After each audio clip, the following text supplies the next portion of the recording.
মালিক ছাড়াই ঘুরে বেড়াচ্ছে লাখ টাকার ঘোড়া। গ্রামের অলিগলিতে ঘুরে ঘুরে এভাবেই ঘাসলতা খায় এই ঘোড়াগুলো।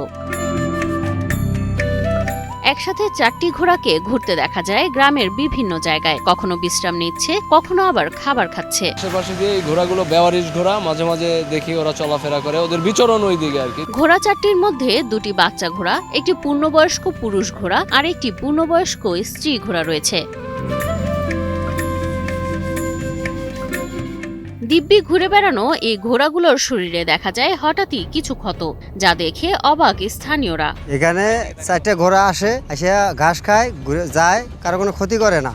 কয়েকদিন আগেও আইছে ভালো, আজকে দেখি কে জানে ঘোড়াগুলোরে কোপাইছে। শরীয়তপুর সদর উপজেলার আঙ্গারিয়া বাইপাস এলাকার এই ঘোড়াগুলোর গায়ে কে বা কারা আঘাত করেছে তা নিয়ে রয়েছে নানা প্রশ্ন। এরা তো মানে অবলা প্রভাব পানি, আর এরা তো কারো ক্ষতিপাতি করে না, ঠিক আছে। অবলা প্রাণীদের সাথে কেন এমন নিষ্ঠুরতা? ধারণা করা হচ্ছে তরমুজ খাওয়ার অপরাধে ধারালো অস্ত্র দিয়ে এই ঘোড়াগুলোকে আঘাত করেছে কিছু মানুষ। এরা সম্ভবত তরমুজ খাইতে গেছিল, খুব সম্ভবত আর কি, অনেকে মনে করে।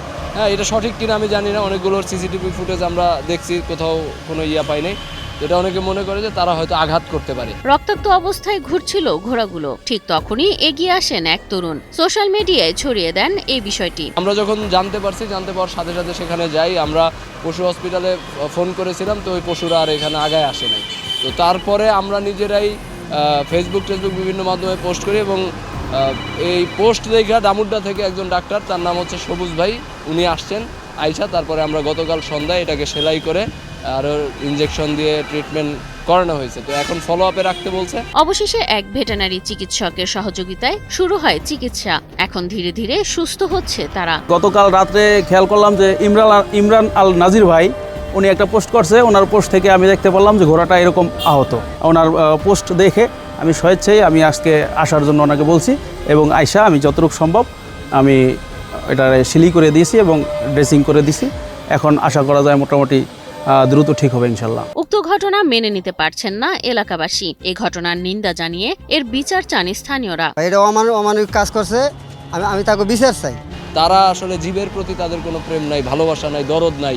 হ্যাঁ, তারাই এইগুলা করছে। তদন্ত সাপেক্ষে তাদের আসলে আইনের আওতায় আনা উচিত। উক্ত ঘটনা বিবেচনা করে সাক্ষী প্রমাণ পেলেই দোষীদের বিরুদ্ধে আইনগত ব্যবস্থা নেয়ার আশ্বাস দেন ওসি শাহ আলম। কে বা কারা করছে এটা কোনো সুনির্দিষ্ট অভিযোগ নাই, তবে গবাদি পশু নিষ্ঠুরতা একটা আইন আছে। যদি আমার কাছে এরকম অভিযোগ আসে সুস্পষ্ট ভিত্তিতে বা সাক্ষী প্রমাণ সহ, অবশ্যই আমরা আইনগত ব্যবস্থা নেব। কিন্তু প্রশ্ন একটাই, এদের দোষটা কি ছিল? বেঁচে থাকার অধিকার তো সবারই আছে, তবু অবলা প্রাণীদের সাথে কেন এই আচরণ? একটু মানবিক হলেই মানুষ বাঁচাতে পারে এমন হাজারো প্রাণ।